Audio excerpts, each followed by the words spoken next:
A warm welcome to the Swastika Academy Indore. This is Manvi Jain and today we are starting a new YouTube series. We all know that every moment is a fresh beginning.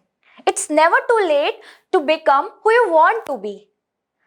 I know और I hope आप सभी ऐसी life जी रहे होंगे जिस पे आपको proud हो, लेकिन अगर ऐसा नहीं भी है तो भी it's never too late to start over again.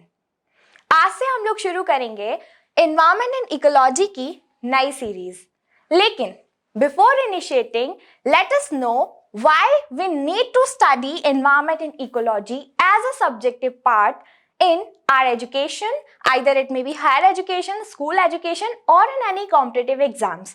So first of all we will discuss what is the importance of environment and ecology in our daily life.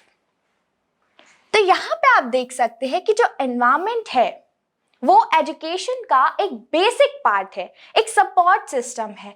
क्यों है? क्योंकि जो भी करंट सिचुएशन है या जो फ्यूचर एस्पेक्ट्स हैं nature के, उन सभी को जानने के लिए आपको पता होना चाहिए कि हमारे एनवायरनमेंट में क्या है, क्या नहीं है और कैसे हम उसे सिक्योर तरीके से यूटिलाइज कर सकते हैं। तो यहाँ पे हम सबसे पहले देखते हैं एनवायरनमेंट की जरूरत क्यों पड़ी, क्यों हम उसे अपने बेसिक एजुकेशन का पार्ट बनाना चाहते हैं। तो सबसे पहले करंट सिचुएशन और फ्यूचर प्रोस्पेक्ट्स जो है नेचर के, उन्हें जानने के लिए।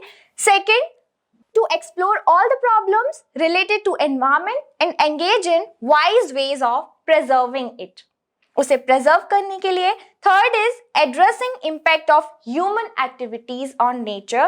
Guys, this is the very important point because जो भी एनवायरमेंटल चैलेंजेस आज हम फेस कर रहे हैं, this is all because of impact of human activities on nature. Next is the natural world is under threat in this era. Nowadays हम कितनी सारी प्रॉब्लम्स को सॉर्ट आउट करने की कोशिश कर रहे हैं। First of all global warming है, ग्रीन हाउस इफेक्ट है, ग्लेशियर्स मेल्ट हो रहे हैं, स्पीसीज एक्सटिंक्ट होने की कगार पे आ चुकी हैं। ये सारी चीजें क्या है? These all are impacts of human activities on nature. क्योंकि हमने नेचर को यूटिलाइज करने की जगह उसे एक्सप्लॉइट करना स्टार्ट कर दिया है। हम जितना यूज करना चाहिए था उससे ज्यादा हम उसे एक्सप्लॉइट करते जा रहे हैं just because of our own sake. तो इस तरह से हमारी जो एयर है, वाटर है, फूड है, एवरीथिंग जो भी नेचर में आज हर एक चीज पॉल्यूटेड होती जा रही है। Next, by including environmental studies as a subject. अब अगर हम स्टडीज में एनवायरमेंट को इंक्लूड करते हैं तो क्या बेनिफिट्स होंगे? तो सबसे पहले जो भी चीजें हो रही हैं या जो भी चैलेंजेस हमारे सामने आ रहे हैं, उनके लिए हम एक इनोवेटिव सॉल्यूशन और कुछ ऐसे मेथड्स फाइंड आउट कर सकते हैं जिनसे हम उन प्रॉब्लम्स को इरेडिकेट कर सके, उन्हें समझ सके और उनके लिए एक परफेक्ट सॉल्यूशन निकाल सके। Next is to protect the nature because there is nothing without nature.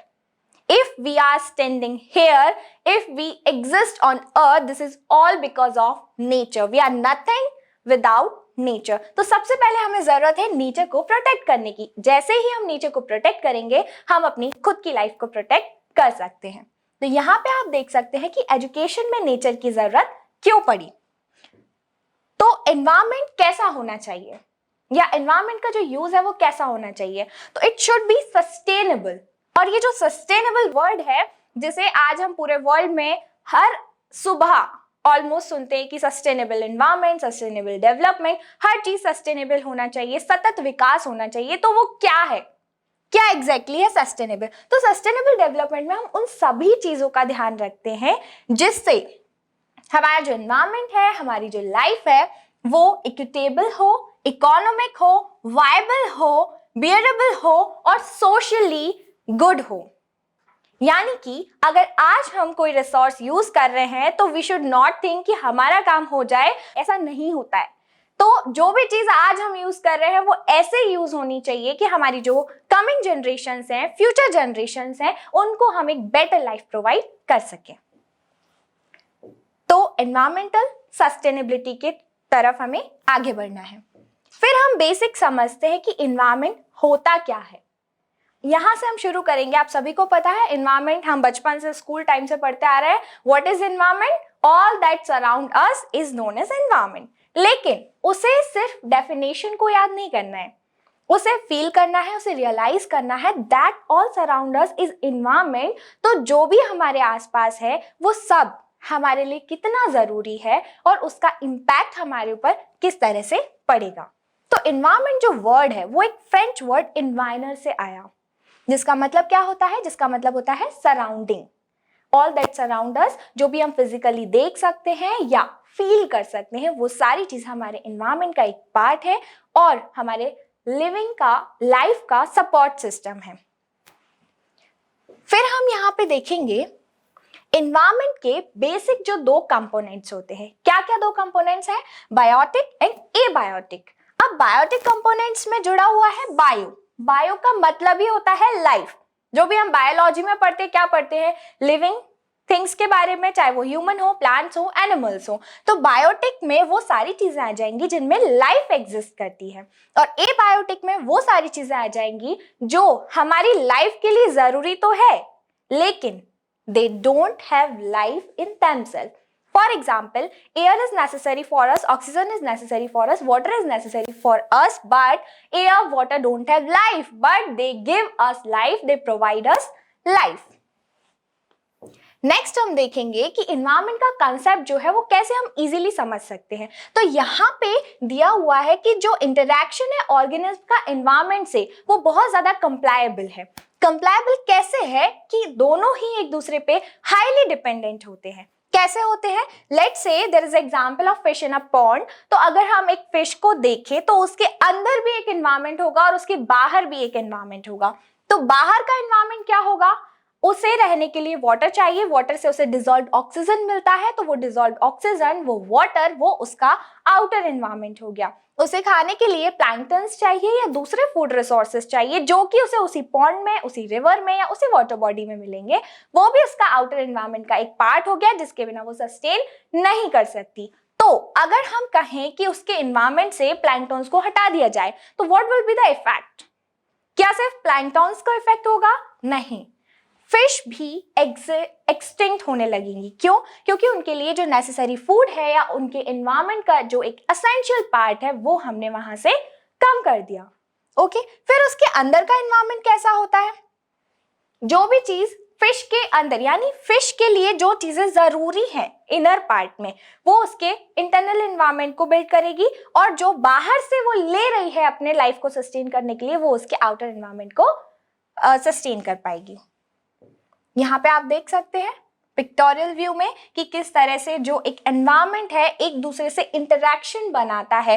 For example यहाँ पे फिशेस है, प्लैंक्टन्स भी हैं, साथ में कोराल्स भी हैं। तो फिश को शेल्टर चाहिए तो वो कोराल रीफ्स पे जा सकती है। फिर उसके बाद प्लैंक्टन्स हैं, छोटी छोटी फिशेस हैं, तो बड़ी फिश छोटी फिश पे डिपेंड होती है। इस तरह से उनका पूरा एनवायरनमेंट जो है वो एक दूसरे से म्यूचुअली इंटरैक्शन के साथ बना हुआ होता है। नेक्स्ट हम देखेंगे कि जो भी हमारा एग्जिस्टिंग एनवायरनमेंट है उसके 3 बेसिक स्फेयर्स होते हैं। क्योंकि आज हम जस्ट इंट्रोडक्टरी पार्ट स्टार्ट किए हैं, इसीलिए यहाँ पे हम बेसिक चीजों को समझ रहे हैं। आई नो आप सभी को लग रहा होगा बहुत ही ईजी है, ये तो हमें पता है, लेकिन हमें सब कुछ पता होने के बाद भी कुछ नहीं पता होता है। तो हम बहुत बेसिक से स्टार्ट करेंगे। यहाँ पे एटमॉस्फेयर, हाइड्रोस्फेयर और लिथोस्फेयर, ये 3 बेसिक पार्ट्स हैं जो कि एनवायरनमेंट को पूरी तरह से बिल्डअप करते हैं। अब यहाँ पे एटमॉस्फेयर में वो सारी चीजें आ जाती हैं जो गैसेस हैं, जो हमारा आउटर एनवायरनमेंट है, जो लेयर्स हैं गैसेस की। फिर हाइड्रोस्फेयर में, हाइड्रो मीन्स वाटर, तो hydrosphere stands for water sphere या जो भी वाटर बॉडीज हैं। फिर lithosphere, lithosphere means the solid crust of the earth, जिस पे हम खड़े हुए हैं वो हमारा लिथोस्फेयर हो गया है।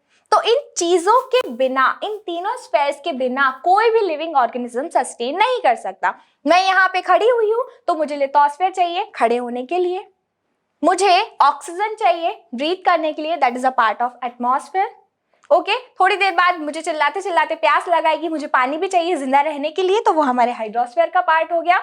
तो ये तीनों मिलके मैं एक लिविंग ऑर्गेनिज्म बनती हूँ जो होता है बायोस्फीयर में। यानी कि इन तीनों स्फीयर्स के बिना बायोस्फीयर एग्जिस्ट नहीं कर सकता है। तो आज ये इंट्रोडक्शन में हमने समझा एनवायरनमेंट क्या है, किस तरह से एनवायरनमेंट में ऑर्गेनिज्म इंटरेक्ट करते हैं। नेक्स्ट वीडियो में हम जानेंगे इकोलॉजी क्या होता है। Thank you so much friends, be in touch with us.